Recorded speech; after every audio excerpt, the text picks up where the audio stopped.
Snoop Dogg still not saying much and almost nothing about his Lavender music video, the one everyone's been talking about, where he points the fake gun at a clown version of President Trump.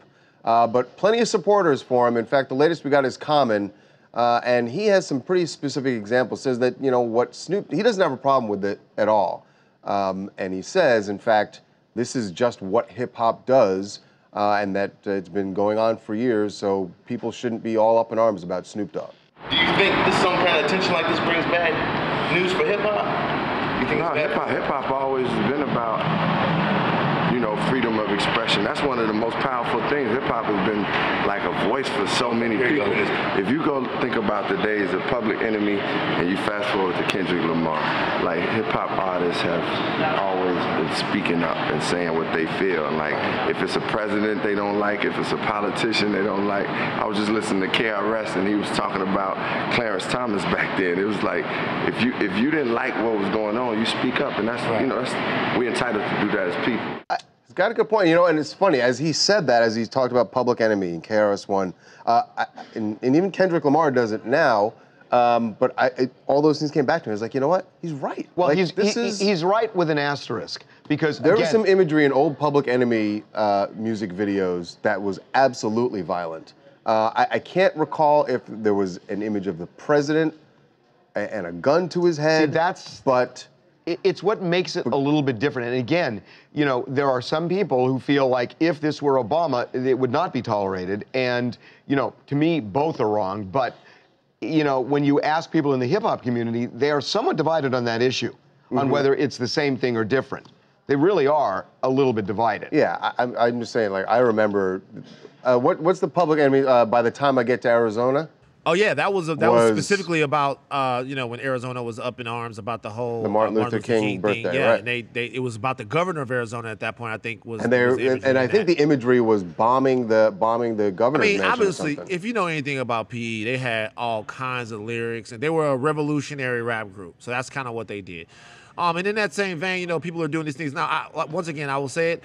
I do think that there should be a reverence paid to the office of the President of the United States, and also just to move away from violent imagery, period. I don't think that there's anything wrong with that. But to that point, there has been selective outrage about this. When people say if it would have been done to Obama, it was done to Obama. It was done to Obama in ways that I think were more directly threatening, and it didn't seem to make waves like this, although things have changed a little bit in the last couple of years. Hi, my name is Kayla. I'm from Chicago, and again, I can't completely condone holding a gun up to anybody's head and say that it's okay, it's just hip-hop. But I do see where it's coming from, because I think that this is the most controversial election in a really long time, and a lot of people aren't really happy to have Trump in office. Oh, a lot of people are happy. You know, it's funny. Every time people say that, I think But therein lies the conflict in the country. I don't want to do a history lesson, but every time I hear that, and I'm not sure what the answer is on whether the more divisive election was this year or 1968, and I'm not sure. I'm going to go with this year just because, for obvious reasons.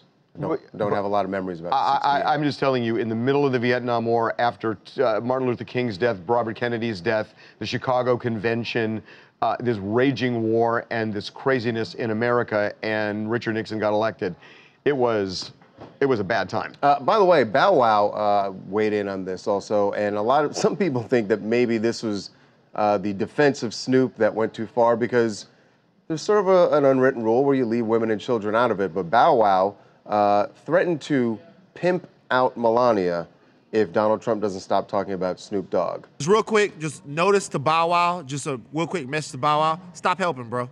Yeah, yeah, I know what you're saying, because that's the kind of thing that makes people go like, see, that's what we're talking about. Love you, I'm gonna watch Like Mike this weekend, but don't help anymore, bro. Okay, we gotta move on. By the way, he deleted that tweet, so I think he heard the reaction. Make sure to subscribe to TMZ Live to keep up to date on the latest entertainment news. And if you want to keep watching, click on one of these videos right now.